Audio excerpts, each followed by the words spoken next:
Hello, Jay Rude. What lovable book are we talking about today? Well, Stacey Margaret Jones, I'll give you a hint.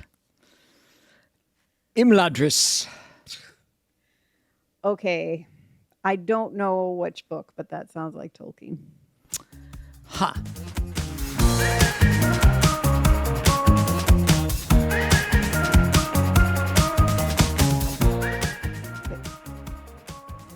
Welcome to Between the Covers, the weekly podcast in which author Jay Rude presents one book from his carefully curated list of the 100 most lovable novels in the English language each week.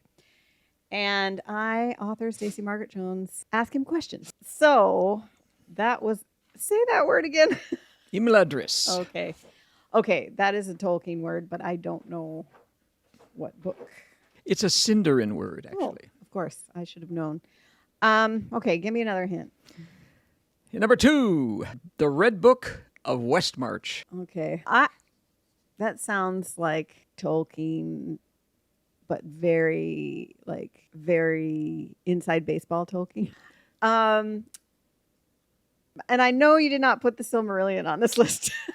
So No, I did not. I'm going to guess The Return of the King. Well, no, not exactly. Okay. Clue number 3, Fangorn Forest. Okay. So you're doing that thing where you put 3 books on the list instead of 1, and the books are the Lord of the Rings trilogy. It's the Lord of the Rings. Cheater. And that's not cheating. Tolkien thought of the Lord of the Rings as a single novel. Okay. The reason it's in 3 books is that in post-war Britain, paper was expensive. And his publisher did not want to put the whole thing out in 1 volume. Might have been a waste of paper if not too many people bought it. So he wanted to divide it into 3 sections.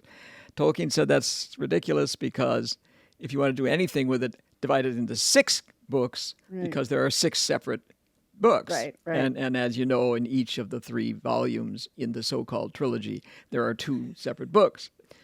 Anyway. All right. It's a single novel. All right. Lord of the Rings. Okay. I can see that my facilitation skills are going to get a workout in this because you have written a book on Tolkien. You are a Tolkien subject matter expert. So you're going to be talking a lot.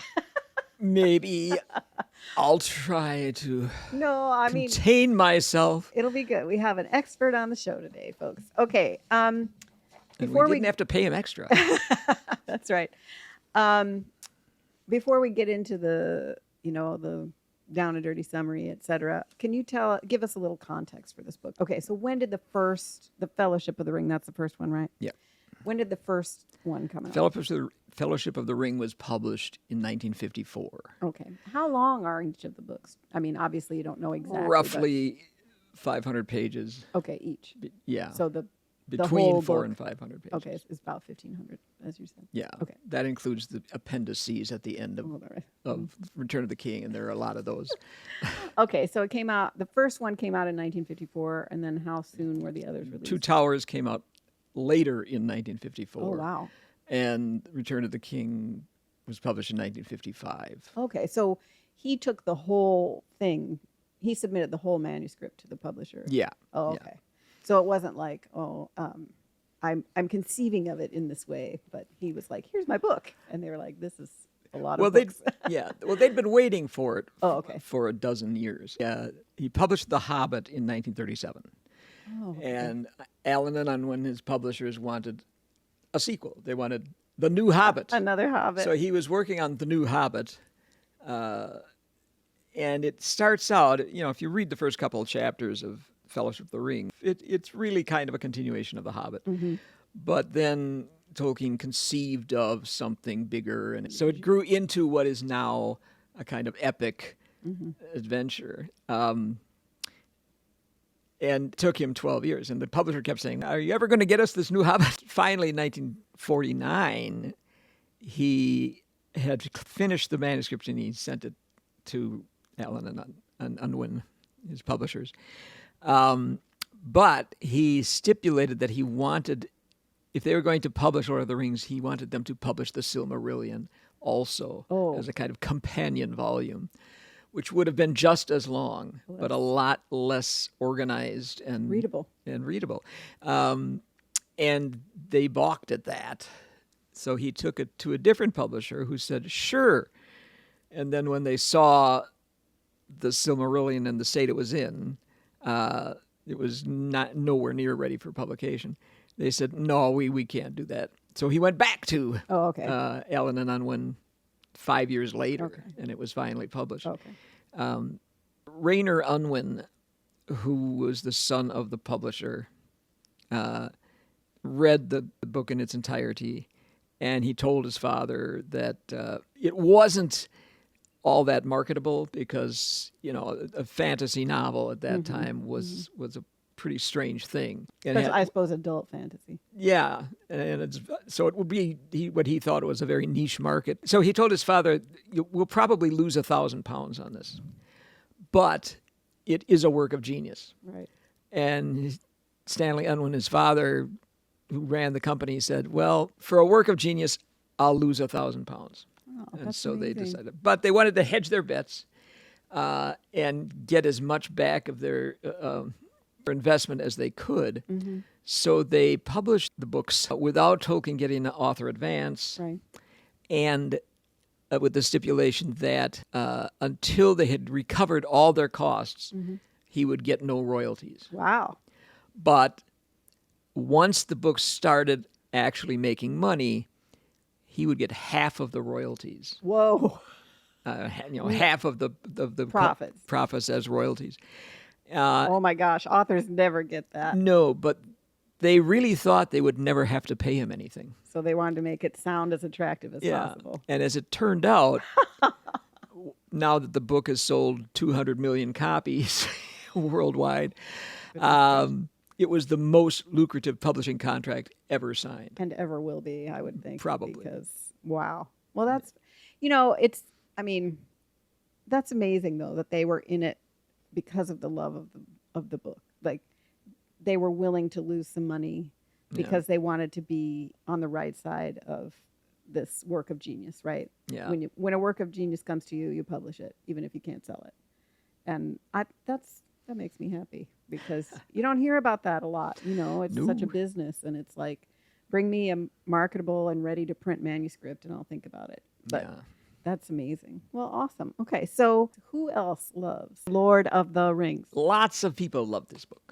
On the Greatest Books of the World website, which looks at close to 500 different great books lists, Lord of the Rings is on 105 different great books lists. Wow. It was on Time Magazine's famous list of the 100 greatest novels since 1923.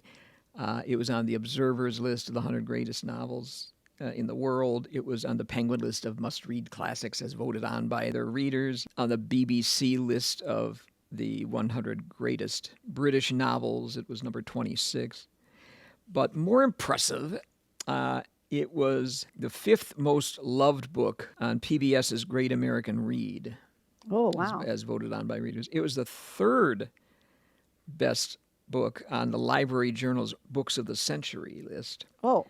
It was the 20th century? Yeah. Okay. It was number 2 on the New York Times Book Review's Readers Survey, naming the best book of the past 125 years. It was number 1 on NPR's list of the top 100 science fiction fantasy books. It was number 1 on the Australian Big Read. It was number 1 on the German Big Read. It was number 1 on the original BBC Big Read in 2003. It's been on great books lists compiled in France, Germany, Hungary, Bulgaria, Turkey, Korea, and so on. And in 1999, Amazon.com named The Lord of the Rings the best book of the millennium. So, the number 1 book of the last 1,000 years. Okay. That's pretty good for a book that they were like, nobody's going to buy Nobody's going to buy this thing. We got to do it. Well, that's amazing. Okay. All right. Amazon even. Well, that is amazing. So now we're going to get to the down and dirty summary of this best book of the millennium. So Okay, this is a fantasy book Yes. set in a world very similar to our own world in the Middle Ages. But there are many different species of intelligent life, you might say, in this world, including, besides human beings, hobbits who are closely related to human beings. They may just be a shoot off of humans. Elves, dwarves, giant tree-like beings, Keep going forward, mister. as well as orcs and trolls. And in this world, a hero goes on a quest. He's a hobbit, a small person, and his quest is to destroy a weapon of omnipotent force, you might say, which can only be destroyed in the place where it was forged. And it's important for him to destroy it so that no one else gets hold of it, because even if you get hold of it with the object of doing good deeds, you are going to be corrupted by it. You can't use it without being corrupted. Yeah, the end. Okay. And that weapon is a ring? It's a ring. Okay. It's a magic Okay. ring. I'm going to basically. give you a very brief harp of glory on that. You were a bit dangerously close to too much detail, but I'll let you have it. It's a rough. I mean, So the ring, it's a quest. yeah, it's a quest story. It's a quest story set in a fantasy world. Yeah. And it's what we would call, I guess, I learned this going to these medieval literature conferences with you as your plus one. It's medievalism. Yes. So I think we should talk a little bit about that because, I mean, Game of Thrones is medievalism. Yes, it correct? is. So, Inspired largely by Tolkien, yeah. except that George R. Martin's vision is quite different. I mean, he looks at Lord of the Rings as a kind of overly optimistic view. Disney. And he believes in an incredibly pessimistic view of medieval Brutish, times. much more brutish and painful. Yeah. So this is medievalism, meaning kind of the characters are set in a world in which it's definitely pre-industrial age. Yeah. Something that's medieval literature was written in the medieval period. Right. Something that's medievalism is a modern retelling or a modern story set in medieval times. Right.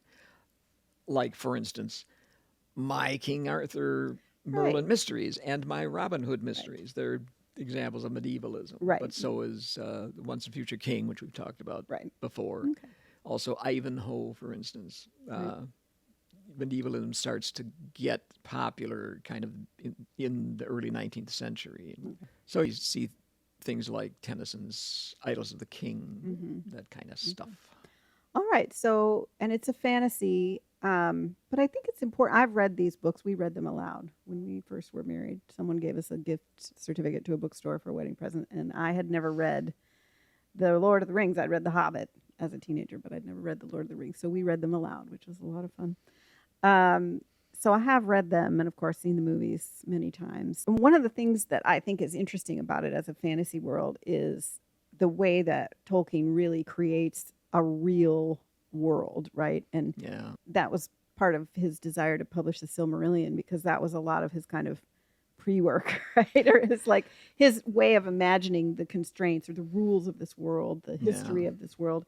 One of the things I think is so interesting about it is that there is magic, but it's like it has its own rules, right? Not everybody can use magic, right?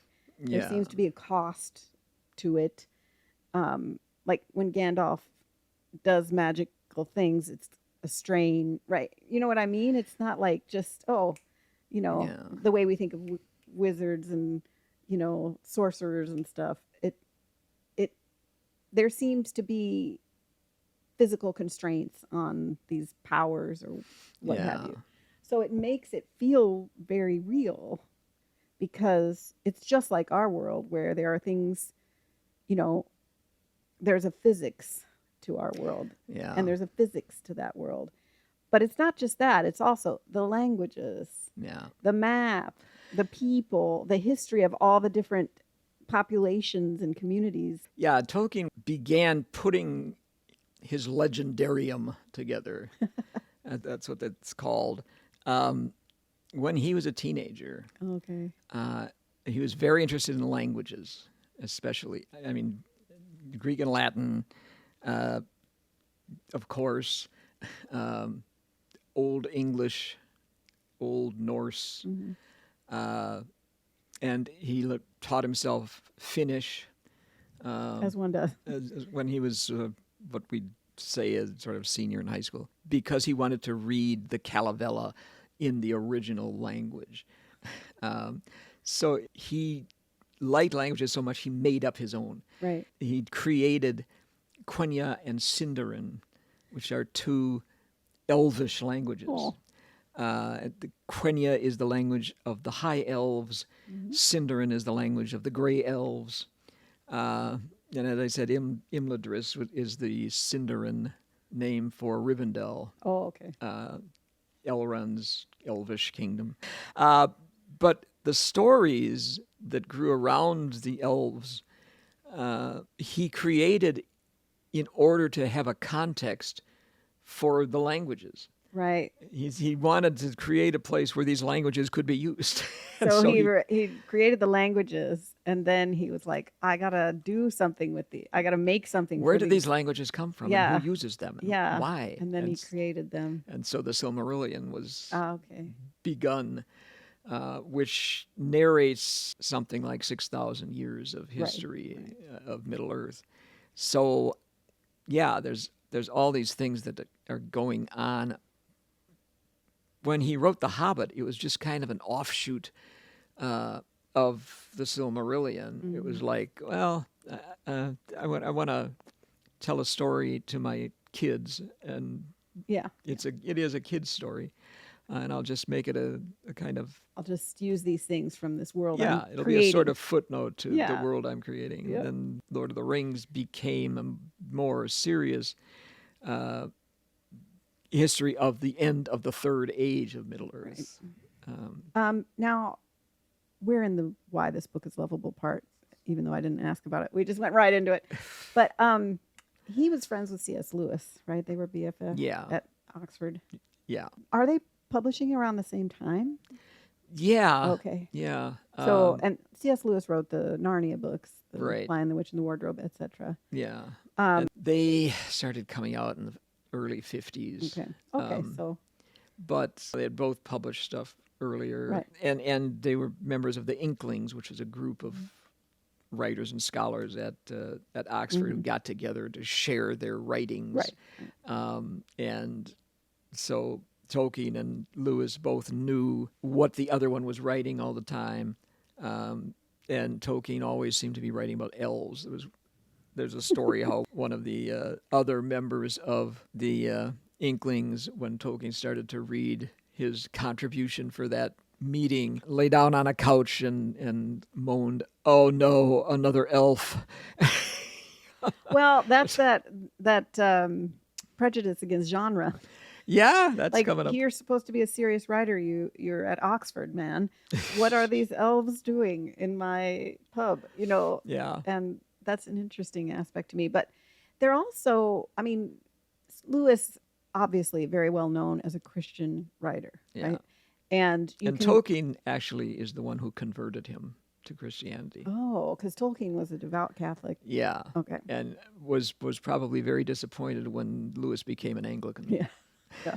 But, when you read, Lewis is a well-known Christian writer. You can read the Narnia books without attributing it to Christianity. I mean, for the plot and the fantasy of them. Yeah. But you don't have to scratch the surface much to get the kind of symbolism and the allegory of these books. Pretty. They're a delivery didactic, device for Christian theology for young readers. That they are. But Tolkien, who is,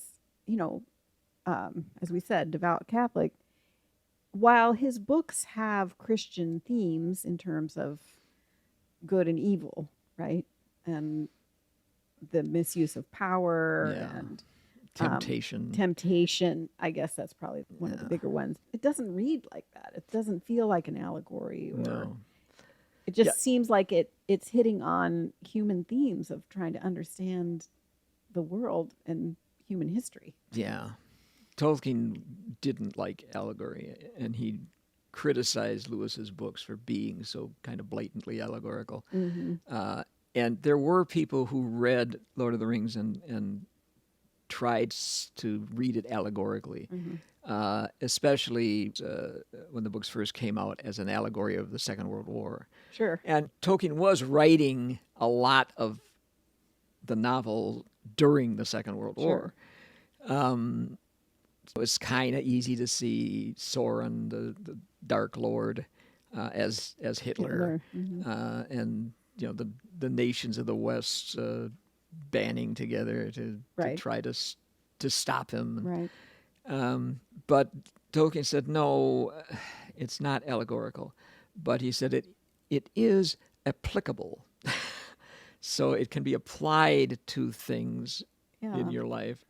And that has gone on since the books were published. I mean, people applied it to the Second World War at first, which was partly what made them popular even from the first publishing. Because they had just come out of this kind of won this war against the Dark Lord. So but it really took off in the late 60s, especially in America. The book was first published in paperback form in 1965 in America. And so in between 65 and 70, it became really popular. And people were going around wearing buttons saying Frodo lives and go Gandalf. Because at that point, in World War II, Americans could say we're on the good guy side. Yeah. And then during the Vietnam conflict, Americans were grappling with what side were they on? Yeah. Who's the Sauron in this case? But it was the ring as a symbol of the atomic bomb. Oh, sure. That really resonated with a lot of young people in the late 60s. Sure. Also, the environmentalism in the books. Oh, Silent Spring. Yeah. Sure.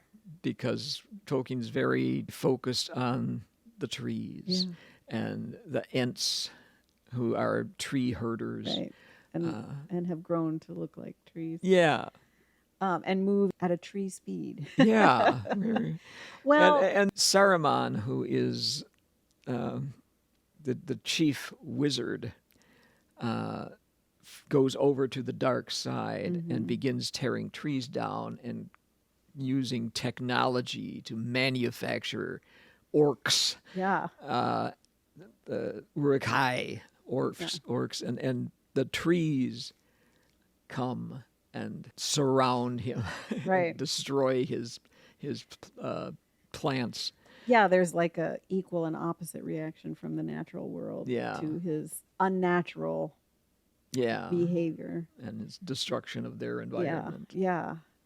That's interesting too, because Tolkien was writing this during World War II, but he also had been in World War I, and I always think of Mordor as like his experience. Wasn't he in the Battle of the Somme? Yes.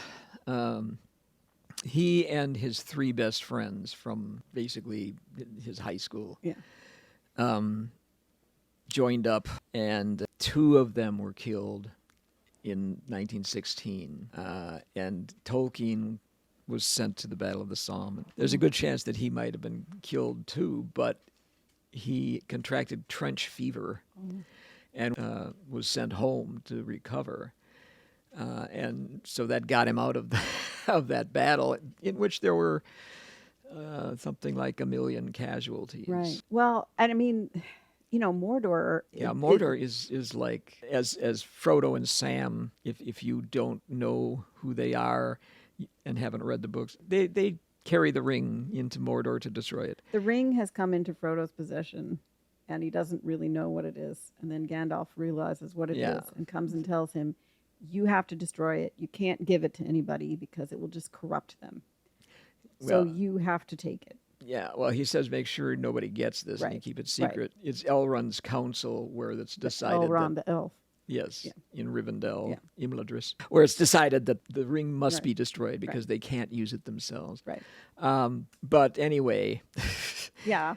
Mordor is basically the trenches of the battlefield of World War Well, One. that's my mental picture. It's of a world, it's of a land that's been raped by Yeah. those in power. Yeah, And it's unnatural, it's dangerous, it's toxic, it's uninhabitable. yeah, And because there's no natural living with the land is only a resource to have things extracted from it. yeah, And that makes me think of that, what battlefields are like in the heat of battle, which is yeah, only, just death and destruction. So yeah. that's interesting. Well, we talked about Frodo, and then I want to talk about, okay, you mentioned in the Down and Dirty Summary, but we have hobbits. They're Yeah. just kind of related to people. They're short people. They like their pipe. And Yeah. And they are mortal like men. Yeah. But very, they're kind of provincial, parochial. They don't venture out. Their highest value is to stay at home. Pretty much, and eat a lot. Eat a lot. And I am not get involved in Right. adventures that take them outside Isolation. of the Shire. Yeah, and they've lived for quite a while in this kind of happy ignorance because there's a group of rangers, men Those are of the people. men of the North, Yeah. who have kind of protected them from anything getting there. Yeah. Aragorn Yeah. is one of Right. those.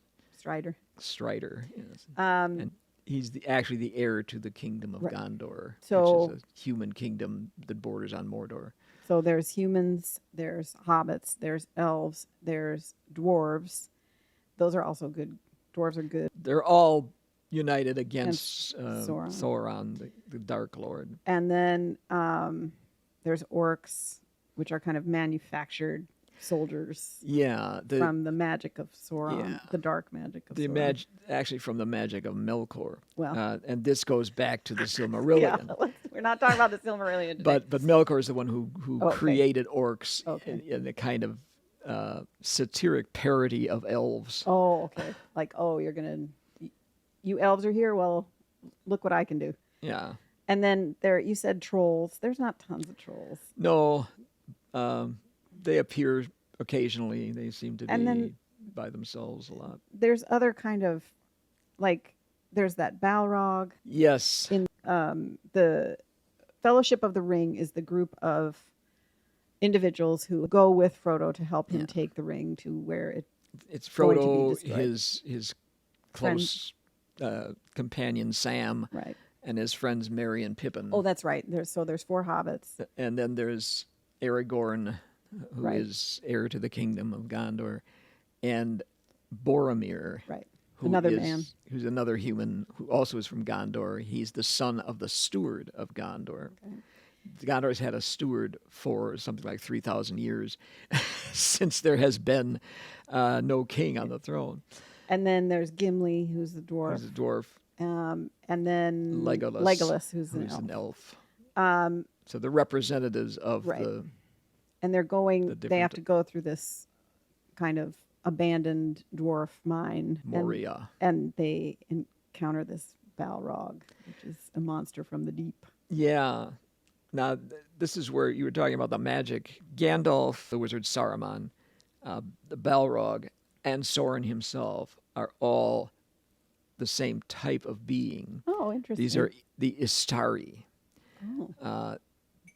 In the Silmarillion, you kind of learn that these creatures are basically angels. Oh, okay. I mean, they're sort of the equivalent of angels. Right. So they have this kind of supernatural Right. and immortal power. Right. But some of them do turn evil. Melkor is the leader of the immortals who turn evil, and Okay. Sauron was sort of his lieutenant. Oh, okay. But he's destroyed, but Sauron lives on. Yes, he does. And then there's the Nazgul. Yeah. They are the ring wraiths. They Yeah, are looking for the ring, and they can kind of sense and smell it. Yeah. But they are ring wraiths because they were the 9 humans who had the 9 rings. At the beginning of the whole novel, this poem kind of sets the scene. 3 rings for the elf lords under the sky, Right. 7 for the dwarf lords in their halls of stone, 9 for mortal men doomed to die, 1 for the dark lord on his dark throne in the land of Mordor where the shadows lie. And that's the one ring. 1 ring to rule them all, 1 ring to find them, 1 ring to bring them all, and in the darkness bind them in the land of Mordor where the shadows lie. So the rings are all rings of power, and they were created by Sauron. So that's where the magic comes from. These are magic rings, and all of them have certain powers. But the one that was made by Sauron is made deliberately to rule all the others. Right. The 9 men who become the 9 Nazgul or ring wraiths were the 9 kings who had these rings. And they've died, but the rings have kept them kind of immortal. Yeah, they've been consumed by the ring in a way. They're like a ghost. They're ghosts, dark ghosts. Yeah. Like tied to these power of these rings. Yeah.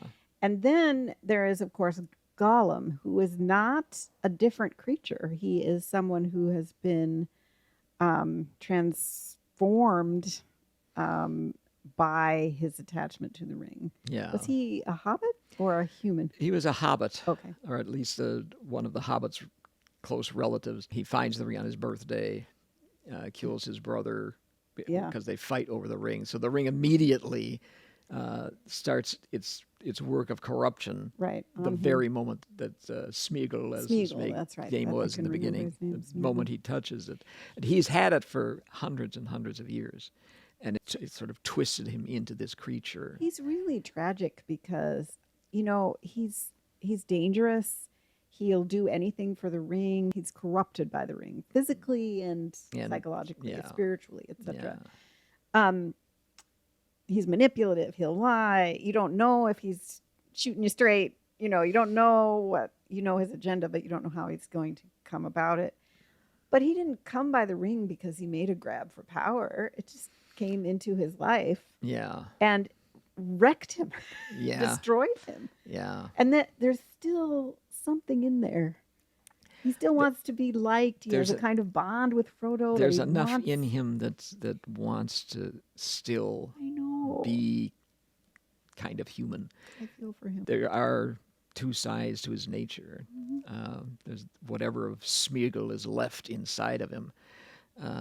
Frodo is the ring bearer. Frodo's carrying the ring. He has it on him all the time. The closer he gets to Mordor, the further on in Mordor that he gets as they try to go to Mount Doom, where they're going to destroy the ring where it was forged.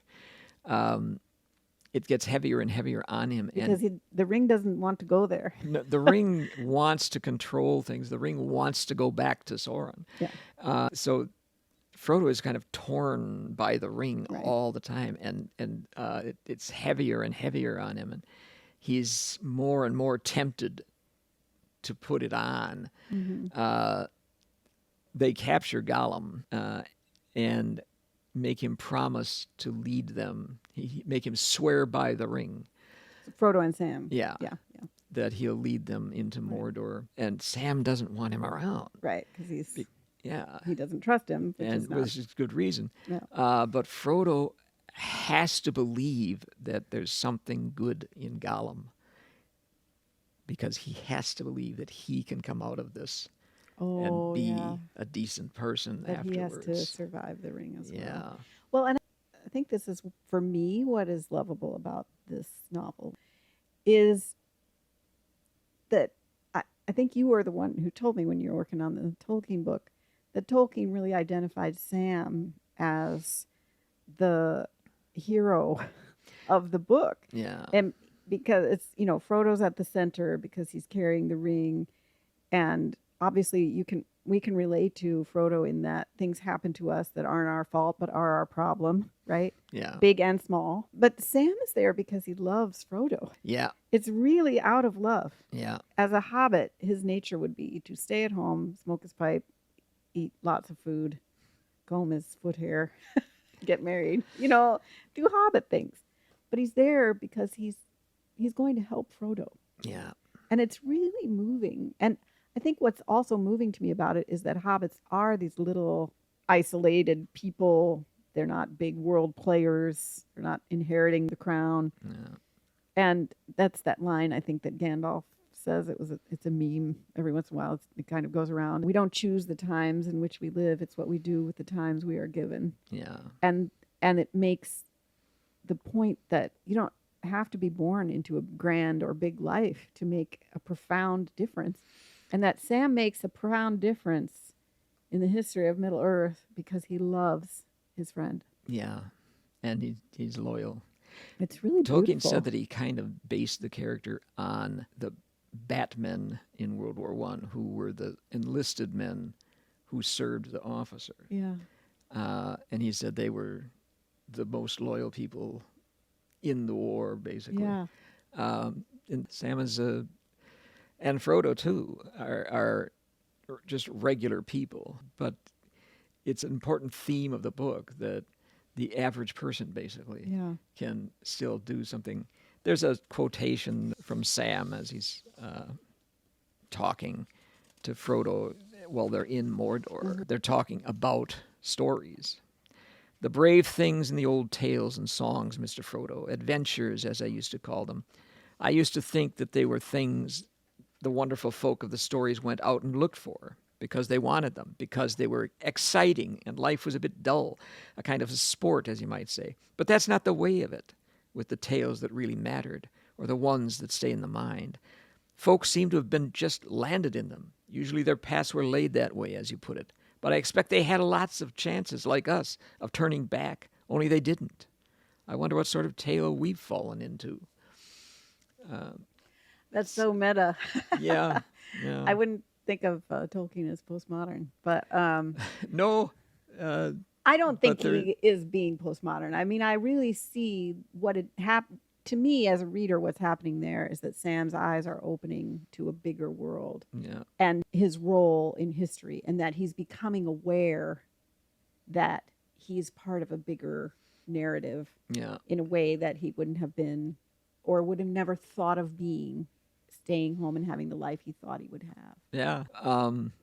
That is also Tolkien's way of emphasizing that, it isn't always the Aragorns, it isn't always the potential kings who are going to do the great deeds. It's whoever it just happens to be in the right place at the right time. I think that's a really good point because it's something I was thinking about before, which is I don't think these books would be as lovable as they are, even with the kind of powerful themes of human existence century after century, without the hobbits. If this was about Aragorn directly, if Aragorn were on stage all the time, it'd be such a different tone. Yeah. Because he's clearly a hero, right? He's strong.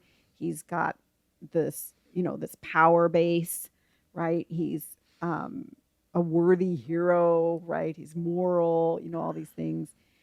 If what he grapples with, we don't really see, the hobbits are the heart of the book.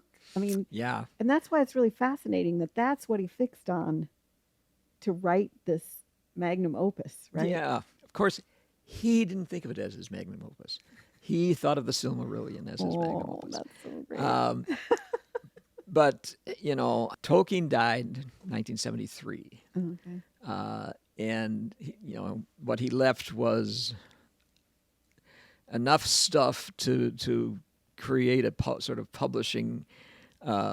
He's published more books posthumously than anybody in history, I think. Because he had so much material. There was so much stuff that he left. Yeah. And it was mostly parts of the Silmarillion. Yeah. And Christopher Tolkien, who was his youngest son, worked to get the Silmarillion kind of edited down into a sort of publishable book. Right.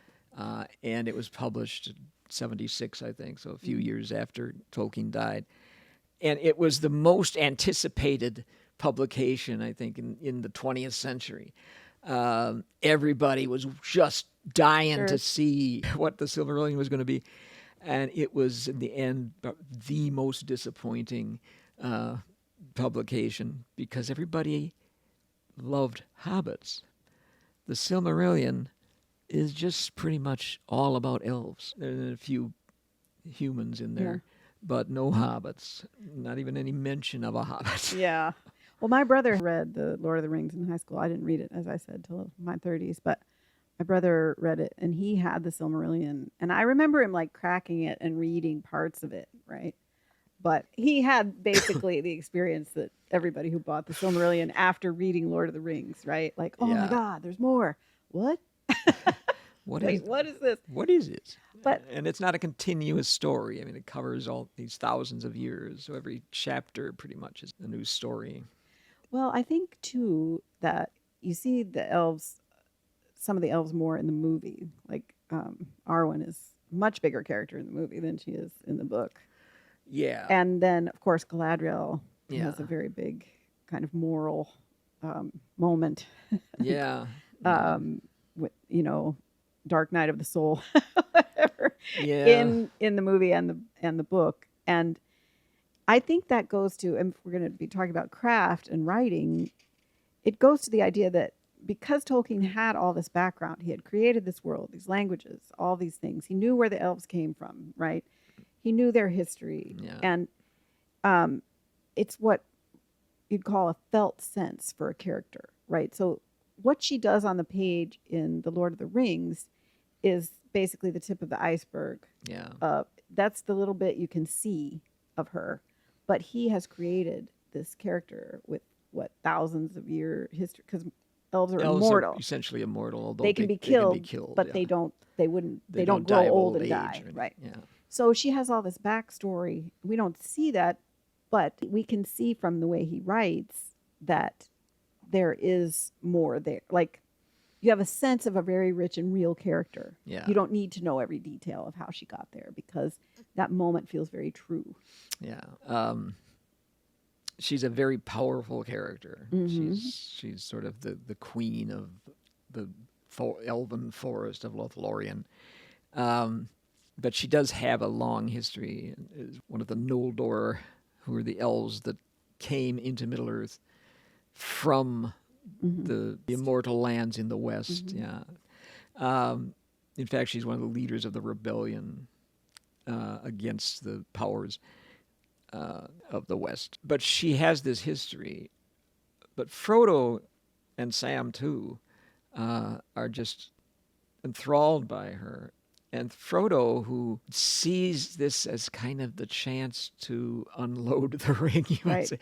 say, This is somebody he could give it to. yeah, to take the responsibility off of himself and, Right. and see if she'll take the ring. She's kind of a god in a way. She's goddess-like. Yeah. Yeah. And that scene is pretty impressive. And now at last it comes, she says, when he offers her the ring. You will give me the ring freely. In place of the dark lord, you will set up a queen, and I shall not be dark, but beautiful and terrible as the morning and the night, fair as the sea and the sun and the snow upon the mountain, dreadful as the storm and the lightning, stronger than the foundations of the earth. All shall love me in despair. She lifted up her hand, and from the ring that she wore there issued a great light that illuminated her alone and left all else dark. She stood before Frodo, seeming now tall beyond measurement and beautiful beyond enduring, terrible and worshipful. And then she let her hand fall, and the light faded, and suddenly she laughed again. And lo, she was shrunken, a slender elf woman, clad in simple white, whose gentle voice was soft and sad. I pass the test, she said. I will diminish and go into the west and remain Galadriel. So she's tempted. She's like everyone else, is tempted by the ring and the power that it would give her, but she knows enough to reject it. Well, Tolkien might not like me saying this, but she reminds me a little bit of the role of Aslan in that. Well, they say to the kids in the Narnia books that Aslan is not a tame lion. No. And she is not tame, right? Yeah. There's something wild and unpredictable, and her power is scary. Yeah. Can be frightening. Yeah. And she manages to curb her own desires. Yeah. And she has this moral moment, which the other side that wants the ring is not going to have. No. They're not going to pass Well, the test. Soren is never going to. Right. There is no There's test no test that he's going to There's no pass. test. He rejects that thing. Yeah. Well, we've been talking a long time about it, and I've been sharing some of my things that I love about it. But what made you put this on your list? What's really the lovable thing about this book? Well, This trilogy. Hobbits are incredibly lovable, but the whole Middle Earth idea is it's escapist, but in a good way. Tolkien talked about two kinds of escape. Mm-hmm. One would be a kind of escape from the responsibilities of life into something that would be just fun all the time, I suppose. But the other kind of escape is like someone escaping out of Nazi Germany. Taking your hand off a hot stove. Yeah, more or less. There are places that you need to escape from. Mm-hmm. And for him, the modern technological society was something that you needed to escape from sometimes. So he gives you a place where the world is ideal, you might say. Yeah, which goes back to what you said about George R.R. Martin, that he thought Tolkien's was too idealized. Yeah. But that's what Tolkien was doing. Yeah. Like that was his world he was creating. That's what he intends. And you couldn't have George R.R. Martin without Tolkien. No. There's so much literature now that we wouldn't have without him. Yeah. Fantasy at the time that Lord of the Rings comes out is, as Rainer Unwin said or thought, a pretty niche market. But Tolkien really makes it mainstream. Mm-hmm. And as a result, nobody can write fantasy now without taking Tolkien into consideration. Even if they've never read him, because it's in the ether, so to speak. Yeah. That's fascinating. So the Harry Potter books, there's Tolkien-esque stuff in them that sort of unapologetically and kind of obviously are there. Yeah. And even sometimes it might just be parodied, like in Terry Pratchett, who we've talked about. His Discworld is a world that seems a lot like Middle Earth. You've got dwarves, and you've got werewolves, and you've got all kinds of different creatures. But instead of doing what Tolkien does and kind of making it into a world that every nook and cranny is kind of prepared for. Tolkien has these maps of Middle Earth that tell you where everything is and show you in great detail where the mountains are. And Terry Pratchett publishes a map of Discworld that's basically blank. It's however you want to make it. That's what it is. Take that. Yeah. Oh, that's funny. Well, I think it's fascinating to think of the imprint he's had on our culture, as I said, even for people who haven't read it or seen the movies, and that this came from his imagination. And also, you say he's returning to this kind of idealized place, but the characters still grapple with the struggles of being human, right? Or having a consciousness and a moral decision to make. Yeah. There's good and evil. Yeah. It might be simple, but it's not easy. Yeah. Interesting. All right. Well, why might somebody not like The Lord of the Rings? Well, when the books were first published, there were some really good reviews. One of them was from C.S. Lewis. Well, that's nice, since Tolkien didn't like his allegories. Yeah, Tolkien probably would have written a different kind of review of Lion, the Witch, and the Wardrobe or something. But also W.H. Auden wrote a really, I think in the New York Times book review, wrote a terrific review of the Lord of the Rings. But there were critics who disliked it and criticized it for being a fantasy. They didn't think that was actually literature. Well, I'm telling you, there's that genre prejudice still existed. Oh, yeah. But it was probably more pronounced at the time. So they criticized the books for being escapist. They said the characters were kind of one-dimensional. They criticize the language for being kind of overblown and sort of medieval. They criticize the themes as being cliche. Oh, are And they cliche or just universal? that's what I'm thinking. Yeah. This is like criticizing the Iliad for having Yeah. cliche themes, or That's funny. Don Quixote or Paradise Lost. Yeah. These kind of epic sort of works do have themes that are universal, but because they're in so many things, I guess you could say they get cliche after a while. As for the characters, certainly some of them are one-dimensional, like the orcs, most of them. Because they are. Because they undimensional. are, but or at least we don't get inside their minds. Right. But Galadriel's not a one-dimensional character, and neither is Sam or Frodo, and No, not at all. certainly Gollum is a very complex character. Well, and I think the language is suited to what the books are doing. Yeah, I mean that thing that I read from Sam, that's pretty straightforward Yeah. language. Yeah. Galadriel's reaction to being offered the ring is kind of high-flown rhetoric, I guess, but She's high flying. she is an elf queen and is Yeah. being offered the chance to be the most powerful being in Middle-earth. So, her language is going to be kind of powerful. Yeah.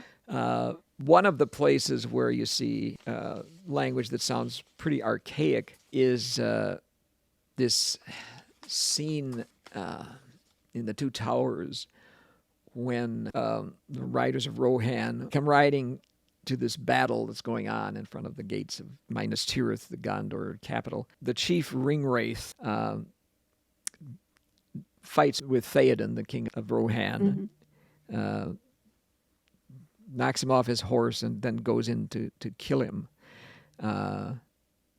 And a warrior by the name of Durnhelm, who is actually the king's niece in disguise, and who has carried the hobbit Merry with her into battle, because the king had forbidden both of them to go into the battle, and both of them wanted to come. So she disguised herself as a warrior, Durnhelm, and she says, "Leave the dead in peace."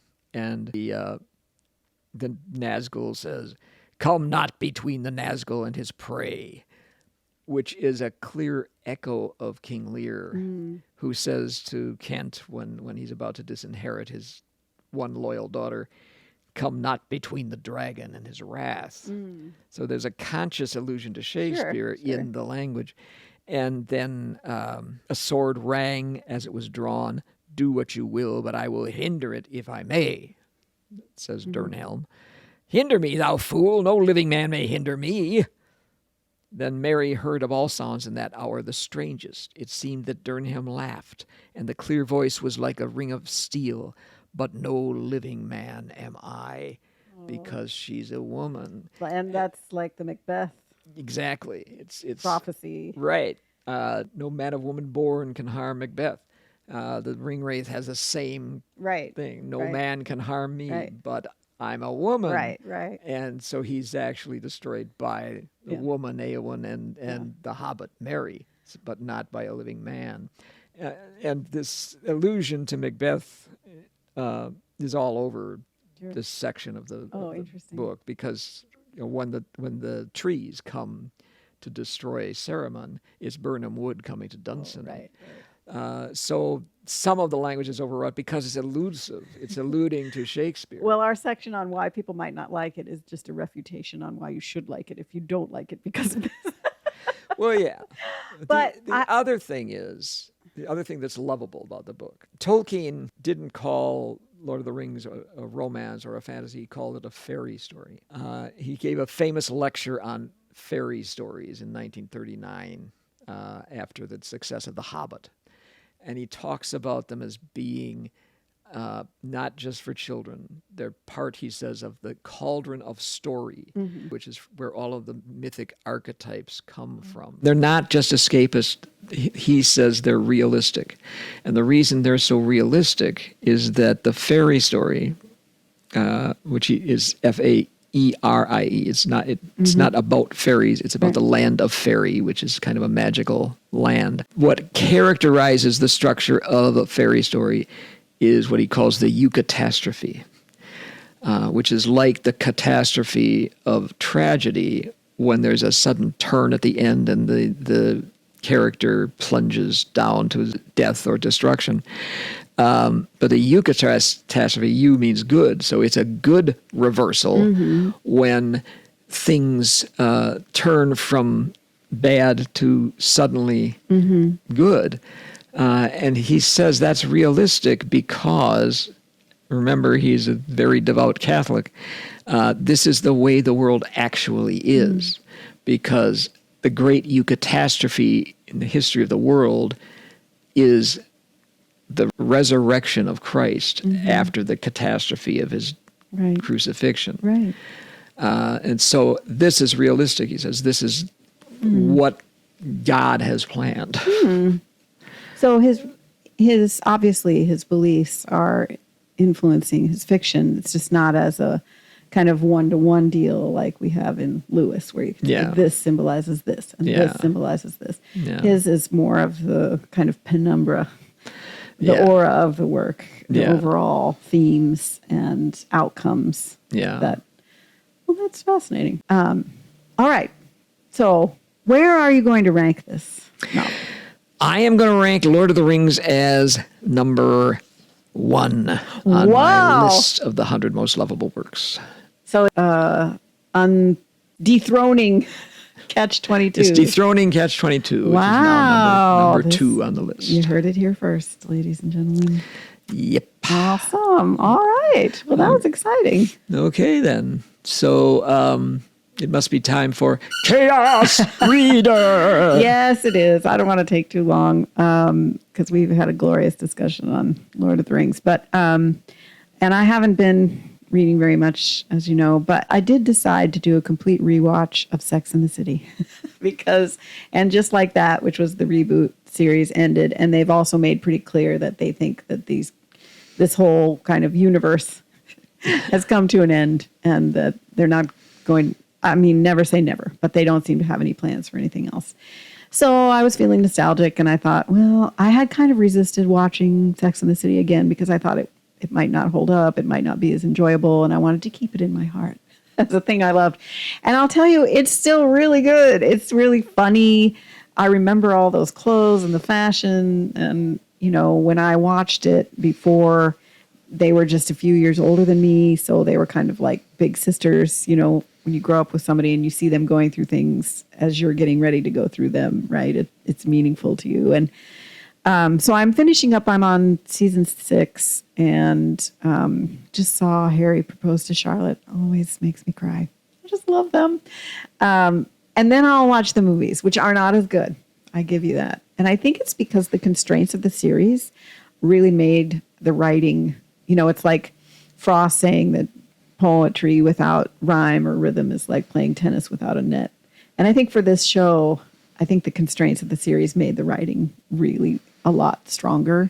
When the movies had no net. They had no net, and I think they just got kind of, they kind of spread out too much. But I still enjoyed them because I was with my friends, and I liked them. And I liked And Just Like That. There was a lot of hate for that show online, but I don't care. So that's what I'm spending my time with. And it is writing. I do watch it now more as a writer than I did when it was on because I was just in it for the plot and the characters and everything. But now that I'm, more acquainted with the processes of writing, and there's a podcast for And Just Like That where the writers talk about the decisions they made, which is really fascinating, I think. So that's what I've been occupied with, and it's really enjoyable. So, okay then. All right. Well, we'd like to thank our producing sensei, Jerry Bruno, who helps us every week with issues and also makes our cover art for YouTube, which we'd love it if you'd find us over there as well. And also thank you for everybody who listens and tells your book-loving friends about our podcast, and like, share, comment, all the things. And we'll see you next week. Between the covers.